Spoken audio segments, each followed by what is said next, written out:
Continuamos aquí en Tele Santo Domingo y en Ojalá. Síganos aquí en Tele Santo Domingo por YouTube.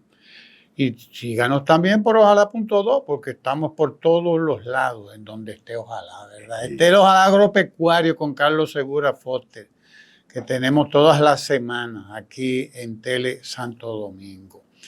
Celebrando todos, desde luego, que tenemos petróleo en abundancia. Esto va a ser la maravilla. Dubái, yo creo que le va a quedar chiquito. ¿Usted cree? Buenos días, buenas tardes, buenas noches, a la hora que nos vean. Va a quedar chiquito los Emiratos Pero, Árabes. mira, ese tema, yo ruego, oro, porque se haga realidad la presencia en cantidad suficiente para explotarlo en nuestro país. Mi abuelo fue parte de la ocupación norteamericana del 16 al 24 y vino aquí como parte de una compañía a explorar el petróleo en Asua, en el abuelico de Asua. Y siempre en mi casa había un tanque porque ahí emana algo todavía. Yo lo he visto. Entonces siempre en mi casa, aquí hay petróleo y mucho. Entonces yo siempre he creído que hay petróleo, pero he tenido mis frustraciones. Yo espero no frustrarme ahora, de verdad, que oro por no frustrarme. Pero yo recuerdo que en otro gobierno del PRD, el presidente de ese momento dijo, por fin, petróleo en Charco Largo. Y yo me puse tan contento porque mi abuelo decía que aquí había petróleo. Pero pasaron unos meses, entonces resulta que Charco Largo no fue Charco Largo, sino Chasco Largo. Se convirtió en un chasco largo. También he leído con fruición un estudio que por iniciativa del gobierno de Danilo, a través de Tony Isa Conde, se hizo sobre la plataforma marina de nuestro país, que arroja unos resultados mucho mejores que los que se han dado a conocer en este gobierno.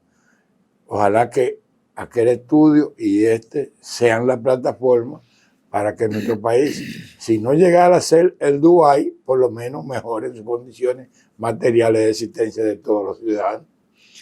Estamos buscando petróleo hace ¿cuánto? Ya más de un siglo buscando petróleo y no aparece. Y el que aparece lo hemos usado para encender lámparas y cosas así.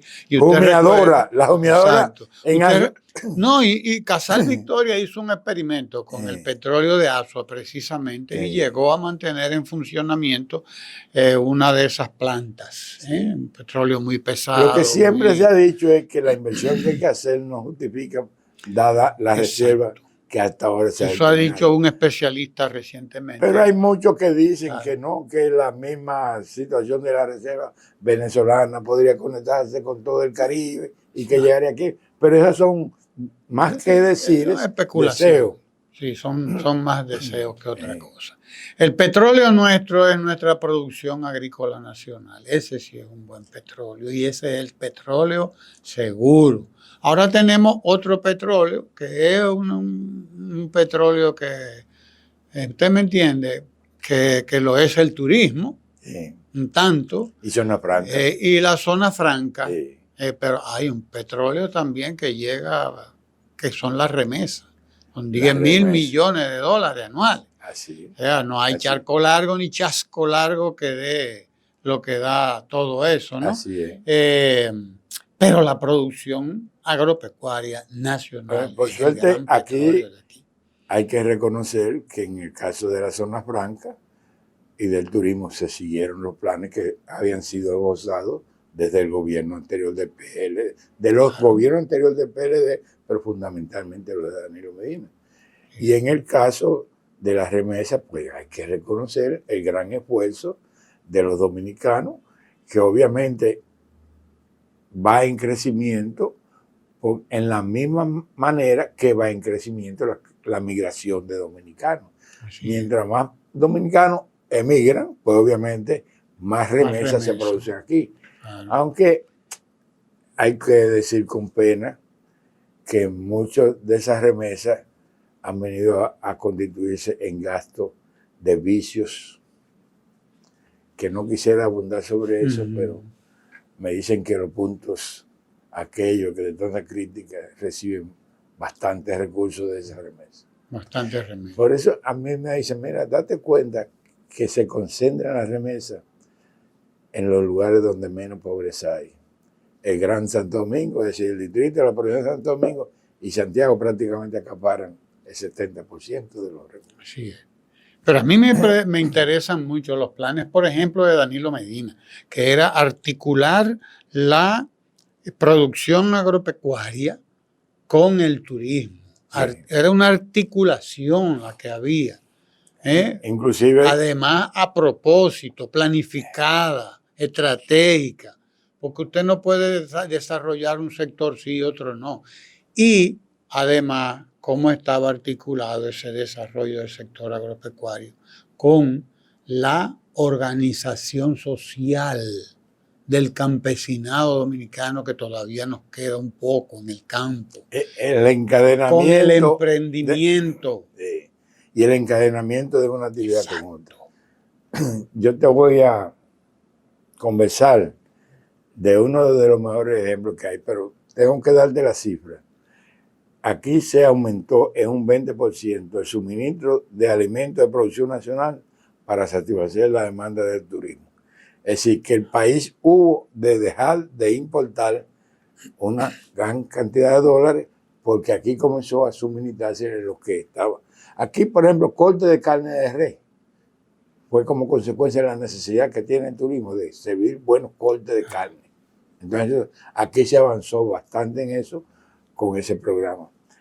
Pero yo quiero poner un ejemplo del encadenamiento que tiene mucho que ver con lo que es el valor de la distribución de la riqueza o del derrame de la riqueza entre todos los sectores.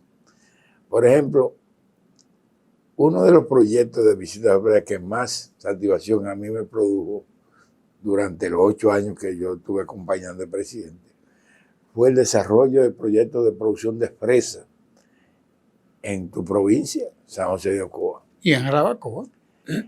Posteriormente se amplió a Jarabacoa, pero el proyecto inicial, es decir, que se introdujo, fue para eso. Entonces, ¿qué resulta?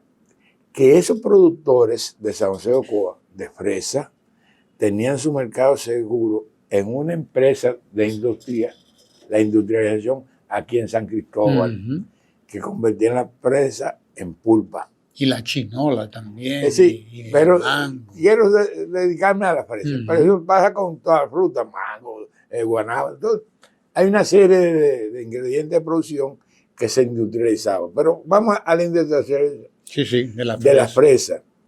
Porque era una cooperativa ya. Una industria SRL aquí en San Cristóbal. Entonces, ¿quiénes eran los clientes de esa industria que producía la pulpa de la fresa para saborizar la leche? Las plantas que Danilo le hizo para los pequeños y medianos productores de leche. Entonces, mira cómo producción, industrialización, comercialización. Entonces, en cada una de las fases, esa gente nunca tuvieron dificultades, porque el industrial le pagaba inmediatamente porque tenía acceso a facilidad de crédito que se recibía del Banco Agrícola. Y ese industrial, cuando le vendía esas plantas, inmediatamente recibía los recursos porque tan pronto se hacía la factura, nosotros establecimos un programa de liquidez permanente para la empresa que fue el factoring. Y a la vez las plantas, todos los despachos que se hacían en Navidad, se le convertían en efectivo inmediatamente en un 80%, porque vendían la factura a través de la operación de factoring. Eso es encadenamiento. Eso es pensar que todos los sectores deben beneficiarse de la acción pública de los gobiernos. Que lo que no tiene en cuenta ahora este gobierno solamente le preocupa cuando hay un problema entre los ricos. Aquí han desaparecido todos los productores pobres. Y entonces quieren sostener una supuesta bondad a base de mentiras. Yo escuché 2 entrevistas de mi amigo de hace más de 40 años, en el año 78, 79, mantener una amistad con el actual administrador general del Banco Agrícola. Y realmente penosa la situación, porque él trata de esconder una ineficiencia basada en mentiras. Yo te voy a mostrar la primera mentira que sus propias informaciones se las desmontan. Y él la deja caer de esa manera tan ágil que tienen de mentir. No, sí, ciertamente nosotros tuvimos problemas con la producción de bananos, pero ya nosotros recuperamos los niveles anteriores. Yo digo, recuperaron los niveles anteriores. Entonces me pongo los niveles anteriores que se refiere al colapso que se produjo el año pasado, pero el año pasado tampoco lo han podido igualar, simplemente porque lo que él dice es un nuevo anuncio para recuperar la producción de guineo y eso salió publicado en los periódicos ayer. Pero ¿cuál es la historia? Y esto yo quisiera que lo recreen bien, porque lo voy a leer. Aquí está la exportación de banano. Volumen de tonelada métrica. Esto no es cuestión de cuánto, es volumen de tonelada métrica. Mira lo que sucede. En el 18, 108.842 toneladas métricas exportadas. En el 19, 118.226. En el 20, en medio de la pandemia, 115.342. Eso se dispara en el 21 a 172.943.3. Y pudiera decir, sí, pero el 21 del gobierno de Pérez. No, pero el guineo que se exporta en el 21 no se sembró en el 21, se sembró antes del 21. Ya en el 22 comienzan a verse la deficiencia de ellos, porque en el 22 la exportación de 172.943 toneladas baja a 142.412 toneladas. Y en el 23 sigue bajando a 106.391. Es decir, estamos hablando de menos de lo que era la exportación en el 2018. Esa es la banana generalizada. El guineo, como le decimos. El guineo. La otra exportación era el orgánico. Nosotros llegamos a ser el número 1 de exportación de guineo orgánico y eso lo perdimos porque nos desplazó el poder. ¿Qué pasó con el orgánico? Nosotros llegamos a exportar 276.221.1 toneladas métricas de guineo orgánico en el 2019. ¿Sabe a cuánto bajó ya en el 2023? A 171.421. ¿Qué es eso? 276 son menos de 100.000 toneladas métricas. Y entonces cuando tú compaginas lo uno y lo otro, te encuentras, y él dice que no, ya nosotros recuperamos el guineo. ¿Qué recuperamos? Mira lo que dice el informe del Banco Central, que es otra cosa que yo quiero recrear. Pero permíteme leer. Sí, adelante. Dice aquí, esto me lo suministra, porque yo tengo la suerte de que siempre tengo colaboración tan eficiente como la de Winton Marte, que es un versado profesional. Claro. Y dice, los datos del Banco Central indican que las exportaciones de guineo de la República Dominicana cayeron 17.1 millones de dólares. Recuerda que estábamos hablando de toneladas métricas. En el primer trimestre del año 2024, al pasar de 65.5 millones de dólares durante el primer trimestre del año 2023 a 48.4 millones de dólares en el primer trimestre del presente año. Esa caída representa un 26.1% menos de exportaciones respecto al mismo periodo del año pasado, del 2023, que fue un año malo para las exportaciones de guineo. Entonces, yo me quedé estupefacto.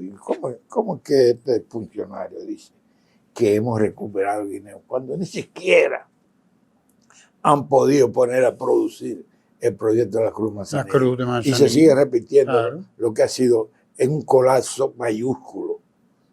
Entonces, me pongo a escuchar y me sale, bueno, ayer oí a uno de los más acuciosos periodista que luchó en la Marcha Verde, que resultó ser la Mancha Verde. La mancha, es una mancha que tenemos. Ricardo Indeleble. Nieves, rogando al presidente, averigüe lo que está pasando en el Banco Agrícola, que sale un mal olor tremendo ahí. Así, yo escucho, vi el caso de la muchacha, esta dueña o señora, dueña de Provocón Cuarto. Un escándalo mayúsculo. Pero ese no es el primer escándalo. Desde el 2021, en una institución que era libre de pecado durante décadas, salió que a 98 compañeritos o allegados de los funcionarios le prestaron 136 millones de pesos para reparar sus cocinas, para convertirse en suplidores del INAVIE, violando una disposición que establecía que para usted obtener ese tipo de préstamo, lo primero que tenía que presentar era el contrato de ser supliere o suplidor de alimentos al INAVIE.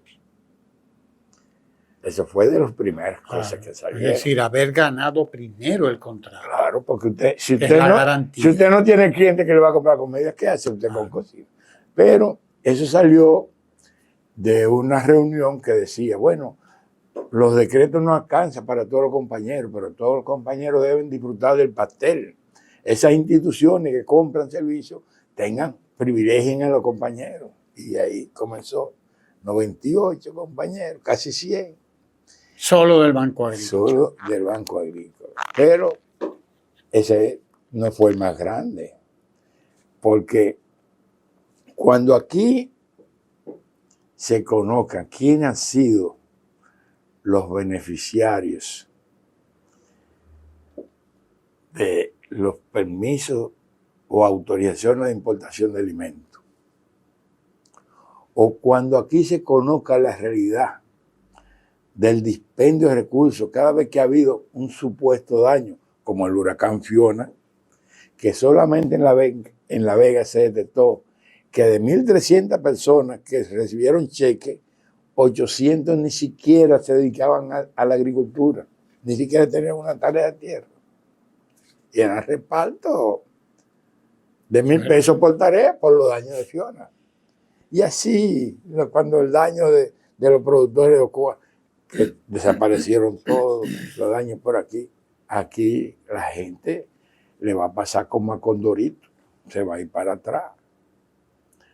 Entonces, el caso de repetir esta ayuda de que tantos millones para los guineos es otra situación que esconde la deficiencia de una institución que para aparentar una eficiencia irreal se dedicó a entre sus allegados, sus compañeros de partido o hasta con los clientes complacientes, para decirlo de alguna manera, a que si tú me debes 3 préstamos, al 8% que eran, yo te lo voy a juntar en un solo préstamo. Pero no era necesario hacer la operación de caja para eso. Eso se hacía por una operación de libro, de memorándum. Esa consolidación de deuda solamente le hicieron, te voy a dar un préstamo por todo lo que tú me debes, te voy a ampliar el plazo y el 8% te lo voy a convertir 0%. Y eso es lo que le ha llevado a identificar cerca del 25% de los préstamos como destino otros. Porque realmente esos recursos, si usted le presta a una persona, como es el caso de la señora de Provocón, para que le pague a 5 instituciones que le habían prestado y usted no le facilita capital de trabajo, pues obviamente usted no va a producir para pagar. Es una especie de regalo. Y por eso hay un deterioro y eso esconde que dice, no, nosotros hemos prestado 32.000 millones promedio por año.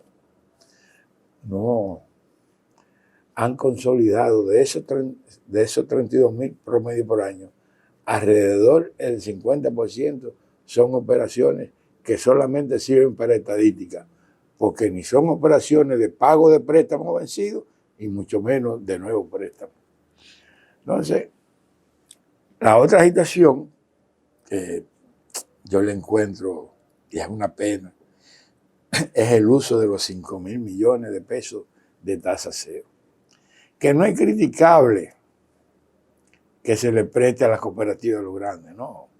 La virtud de Daniel era que le da a los grandes y a los pequeños. La virtud es que, por ejemplo, él puso ejemplo que en La Vega se le dio un préstamo grande a 0 tasa de interés a Copearroz. Pero Copearroz es la cooperativa de los grandes productores de la provincia de La Vega. Sí. Pero Copagro, que es el de los pequeños productores de arroz, intentó que le dieran de esos fondos, para ellos no alcanzó. Wow. Entonces, trata de justificar un préstamo que en situación normal no es criticable, que se le dio a las empresas industriales que son a Conagro, es decir, las 3 plantas de producción de tomate industrial, que dice que eso fue para beneficiar a los productores de tomate. No. Cuando esos préstamos se dieron, a principios de enero, principalmente, o uno de ellos comenzó a desembolsarse el 29 de diciembre, ya el tomate se estaba en fase de recolección.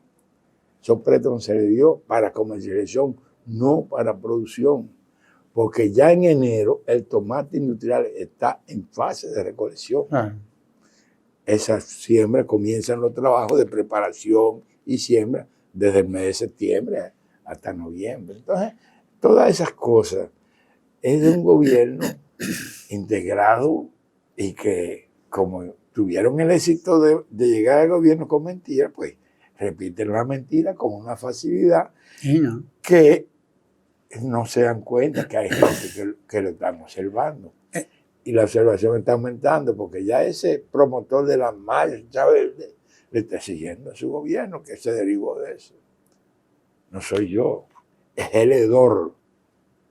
Otros dirían, es el bajo que está saliendo desde todas las instituciones del gobierno, que se le está acabando el glamour. Y por eso, para mí, eso es lo que explica el disgusto ayer. Porque dicen que no son la gente que hacen los cargos, sino que los cargos definen la verdadera personalidad de las personas. Así es. Mire, entonces viene el mareo. Estamos en mareo. La Constitución, mareo. Petróleo, mareo. Porque estamos bregando con esto del petróleo hace décadas, décadas y décadas. Bueno, usted lo larga para allá, para 1916, que ya los americanos habían hecho la evaluación, una de las evaluaciones más completas que se ha hecho de la isla.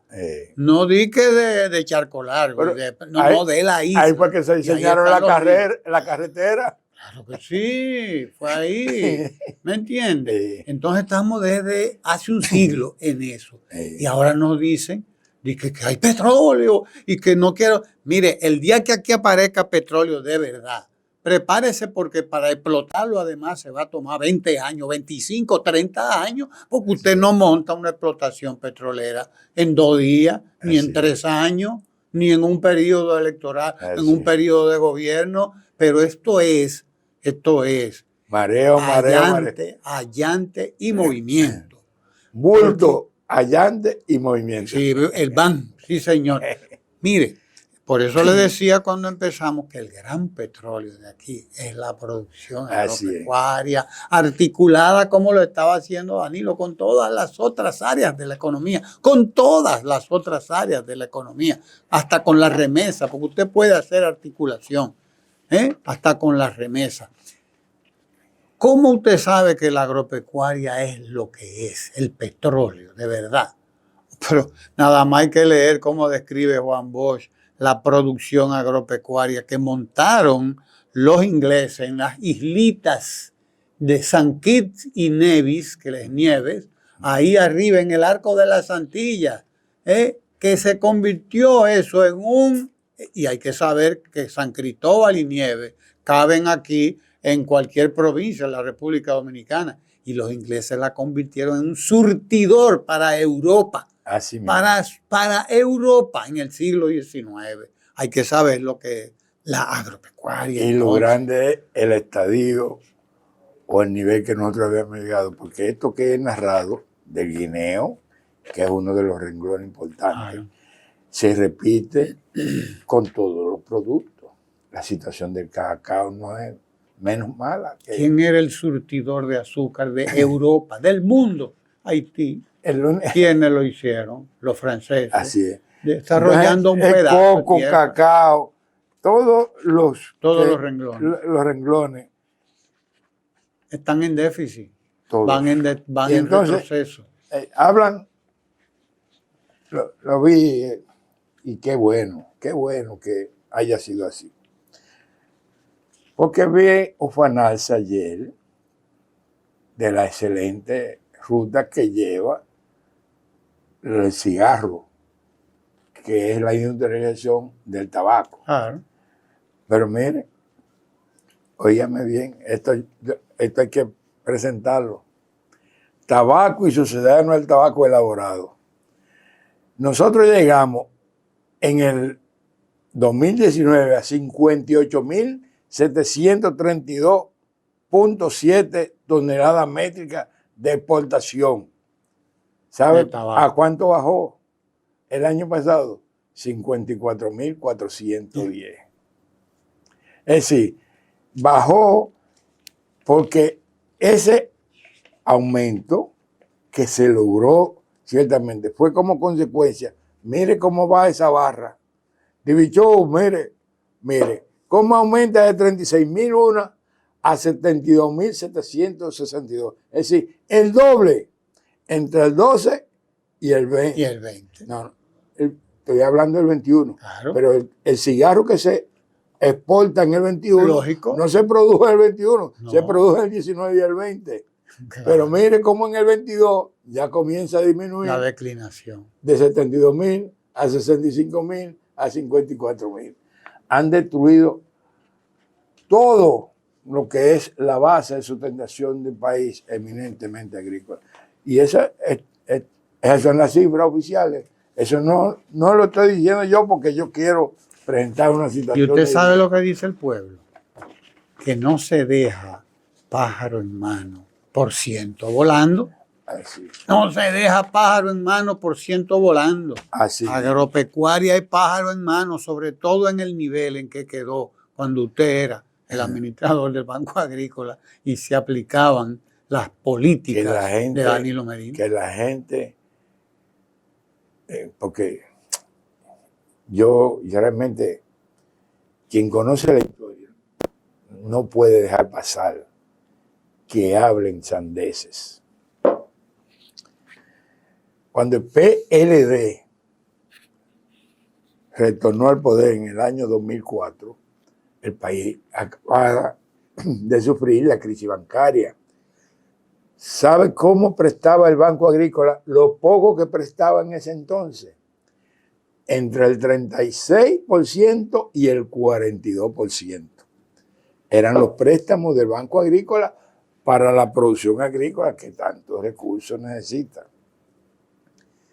La eficiencia de los gobiernos del PLD entre el 4 y el 12 logró que esas tasas se redujeran a la menor 18 y la más alta 24.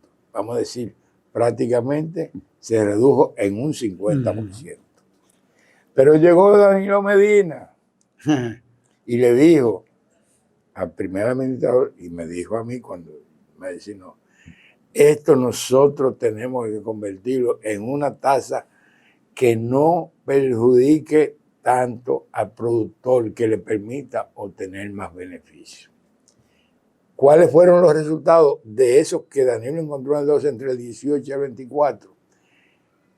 Que bajamos al 5% lo de la visita sorpresa, al 6% lo de la producción de leche, al 8% de la producción de comida y al 8% al 10% la comercialización. Es decir, 5, 6, 8 y 10. Vamos a poner en el caso de la comida, para que no repitamos la cuestión. Pero el que quiere que haga el esfuerzo.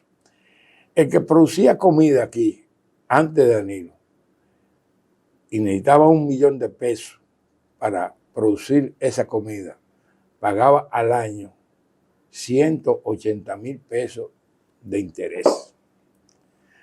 Como las políticas de Danilo Medina y sus instituciones lograron bajarla al 8%, ese mismo productor pasó de 180,000 a pagar solamente 80,000 pesos de interés por 1,000,000 de pesos en un año. ¿Se ganó 100,000? Se ganó 100,000 pesos. Más de 10,000 pesos mensuales. Entonces, eso fue lo que hizo posible la reducción de la pobreza en más del 50% en sentido general, no ahora como ellos quieren decir, sino en el periodo de Danilo Medina, y hacer prácticamente desaparecer la pobreza extrema, que en el año 2019 la dejamos en 2.7. Pero que sigan buscando petróleo y que sigan descuidando la agropecuaria dominicana. O lloraremos lágrimas de o sangre. resolviéndole los problemas únicamente a los ricos, como es el caso de que cuando se presentaron la crisis de precios del pollo, le ignoraron para que no perdieran a los grandes productores a tasa cero en el Banco Agrícola. Pero los pequeños y medianos tuvieron que desaparecer porque no tuvieron la misma suerte de los grandes productores. Seguiremos pelando ese banano. Quédese ahí en Tele Santo Domingo. No se mueva de ahí.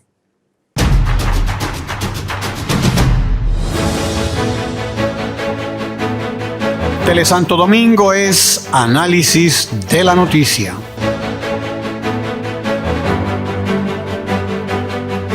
Tele Santo Domingo es medio ambiente. En Tele Santo Domingo somos cultura, salud, economía, deportes. Tele Santo Domingo, televisión con sabor dominicano.